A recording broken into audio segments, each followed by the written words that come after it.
الرحمن الرحیم قال النبی صلی اللہ علیہ وسلم الدین النصیحہ. یہ حدیث مبارکہ کے دو الفاظ ہیں. دو الفاظ میں ہمارے آقا صلی اللہ علیہ وسلم نے سمندر کو سمٹ لیا ہے. ویسے بھی قرآن اور حدیث کے جو الفاظ ہیں نا، الفاظ بہت چھوٹے ہیں، اس کی تشریح سمندر ہے. گویا ایک ایک لفظ میں ہمارے نبی نے ایسی بہترین قسم کی نصیحتیں فرمائی ہیں نا کہ اس کی تشریح جب شارحین کرتے ہیں نا تو کہاں سے کہاں تک پہنچ جاتے ہیں. دیکھو الفاظ الدین النصیحہ. دین کیا ہے؟ دین خیر خواہی کا نام ہے، دین بھلائی کا نام ہے. صرف نماز روزے کر لینا، حج عمرہ کر لینا، مسجدیں بنوا دینا، مدرسے بنوا دینا، اسی کا نام صرف دین نہیں ہے. دین بھلائی کا نام ہے، خیر خواہی کا نام ہے. اس سے بڑی خیر خواہی کیا ہوگی کہ ایک مسلمان دوسرے مسلمان کو دین اور اسلام کی نصیحت کرے. آج یہ آواز ختم ہو گئی، نبی والی آواز آج ختم ہو گئی. نبی کی آواز تھی ایھا الناس قولوا لا الہ الا اللہ تفلحوا. اے لوگو لا الہ الا اللہ کہہ لو کامیاب ہو جاؤ گے. صحابہ جب نکلے مکہ سے باہر، ایک نعرہ تھا ان کا، کونوا مثلنا، ہمارے جیسے بن جاؤ، ہمارے جیسے. ایک نعرہ تھا، ہمارے جیسے بن جاؤ. کیوں؟ اس لیے کہ وہ صحابہ کرام اللہ کے رسول صلی اللہ علیہ وسلم کے رنگ میں رنگ گئے تھے. پوری تعلیم ایک ایک لفظ کے اوپر عمل کرنے والی یہ جماعت تھی. اسی لیے تو اللہ کے رسول صلی اللہ علیہ وسلم نے اور قرآن نے دنیا میں سرٹیفکیٹ دے دیے جنت کے. ابو بکر فی الجنہ، عمر فی الجنہ، عثمان فی الجنہ، علی فی الجنہ، طلحہ فی الجنہ. سرٹیفکیٹ مل رہے رضی اللہ عنہم ورضوا عنہ. اللہ ان سے راضی اور وہ اللہ سے راضی. اسی لیے یہ صحابہ کرام نے جو عمل کیا نا، بڑا زبردست عمل کیا ان الفاظ کے اوپر. جو اس حدیث کے راوی ہے جریر ابن عبداللہ بجلی رضی اللہ تعالیٰ عنہ. دین تو دین، دنیا کے معاملے میں بھی بڑا عجیب معاملہ کیا انہوں نے. اس حدیث کی تشریح میں یہ لکھا ہے ان کا واقعہ کہ بازار میں گھوڑا خریدنے گئے. گھوڑے والے سے قیمت طے ہوئی، کتنے کیا ہے کہ 300 درہم کا. تو کہا کہ 400 دے دوں، 200 نہیں 400 دے دوں. تو سامنے والے نے کہا، بیچنے والے نے، آپ کی مرضی کی بات ہے. 500 دے دوں، آپ کی مرضی کی بات ہے. 600 دے دوں. 800 تک گئے، 800 تک. 300 قیمت کہہ رہا ہے گھوڑے والا اور خریدنے والے 800 دے رہے. 800 دے کر گھوڑا خرید لیا. کسی نے پوچھا کہ اس نے تو 300 کہا تھا، تم نے 800 دیے. فرمایا کہ گھوڑے والے کو گھوڑے کی قیمت پتہ نہیں تھی، بیچارہ آ گیا ہوگا مجبوری کے درجے میں. اور میں نے میرے آقا محمد رسول اللہ صلی اللہ علیہ وسلم کے ہاتھ کے اوپر ہاتھ دے کر بیعت کی ہے کہ میں مسلمان کی خیر خواہی اور بھلائی چاہوں گا. میں دنیا کے چند کھوٹے سکوں کے خاطر میں اپنے نبی کی بات کو کاٹ نہیں سکتا، ٹال نہیں سکتا، اور اس کے اوپر ایسا نہیں ہو سکتا کہ میں عمل نہ کروں. اس لیے دین خیر خواہی کا نام ہے. گزشتہ کل بتایا کہ بھئی نصیحت کرو. کس طرح؟ اب یہ دیکھو ایک مسئلہ ہے. ضروری نہیں کہ بڑا آدمی چھوٹے آدمی کو نصیحت کرے. چھوٹا آدمی بھی بڑے آدمی کو نصیحت کر سکتا ہے. جیسے موسیٰ علیہ السلام کا کل بتایا کہ فرعون کے پاس بھیجا، لیکن کیا کہا؟ فَقُولَا لَهُ قَوْلًا لَيِّنًا، نرمی سے بات کرنا. تو چھوٹا آدمی بڑے آدمی کو بات نصیحت کر سکتا ہے. باپ بیٹے کو اور بیٹا باپ کو بھی نصیحت کر سکتا ہے. قرآن کریم میں ہے سورہ مریم میں ابراہیم علیہ السلام کا واقعہ. اللہ خود فرماتے وَاذْكُرْ فِي الْكِتَابِ إِبْرَاهِيمَ إِنَّهُ كَانَ صِدِّيقًا نَبِيًّا. ابراہیم علیہ السلام کا کتاب میں ذکر کرو، بیان کرو، بڑے سچے نبی تھے. اپنے باپ سے کہا کتنے بہترین انداز میں، اِذْ قَالَ لِأَبِيهِ، اپنے باپ سے کہا یا ابتی، یا اب، اے میرے ابا جان، لِمَ تَعْبُدُ مَا لَا يَسْمَعُ وَلَا مَا لَا يَسْمَعُ وَلَا يُبْصِرُ وَلَا يُغْنِي عَنْكَ شَيْئًا.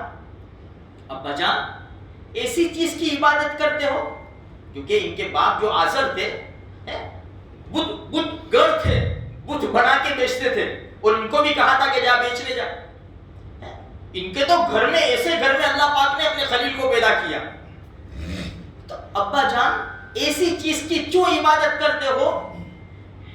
نہ دیکھ سکتی ہے، نہ سن سکتی ہے، نہ کوئی کام آ سکتی ہے.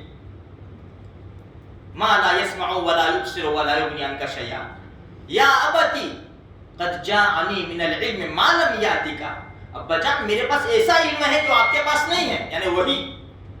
فاتبعنی، میرا فالو کرو. بیٹا باپ سے کہہ رہے میرا فالو کرو. فاتبعنی اہدک صراطا سویا، سیدھا راستہ مل جائے گا. یا ابتی، اے ابا جان، لا تعبد الشیطان، شیطان کی پوجا مت کرو، شیطان کی عبادت مت کرو. ان الشیطان کان للرحمن عصیا، شیطان تو رحمان کا نافرمان ہے. کیونکہ اللہ کے علاوہ اس کی عبادت ہوتی ہے نا. اور میرے بھائیوں اسی کو ہم ہار پہنانے چلے جاتے ہیں. کیوں؟ ہمارے گھر نہیں جلائیں گے، ہماری دکانیں شہید نہیں کریں گے، اس کے اوپر ہم اپنے ایمان کا سودا کریں گے. اس کے اوپر ہم تو اس نبی کے امتی ہے. جب مکہ فتح ہوا اور رحمت عالم صلی اللہ علیہ وسلم مکہ میں داخل ہوئے، ہاتھ میں ایک چھوٹی سی چھری تھی، لکڑی.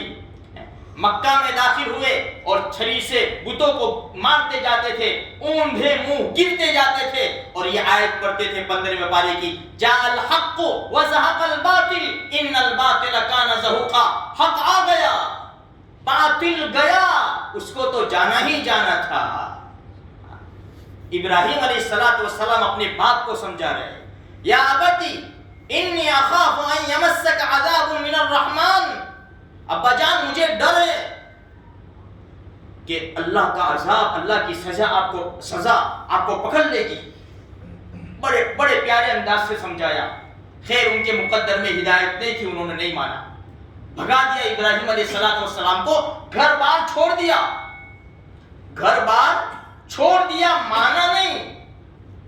اور ہم گھر بار بچانے کے لیے تھوڑا سا تسلیم کر لیتے ہیں. اپنے ایمان کا جائزہ لینا، میں نہیں کہہ رہا، یہ قرآن کہہ رہا ہے، قرآن.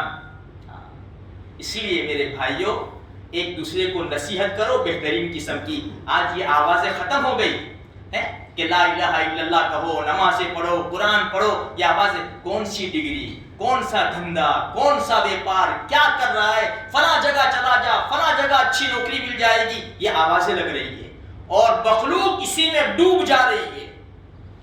وما من دابۃ فی الارض الا علی اللہ رزقها.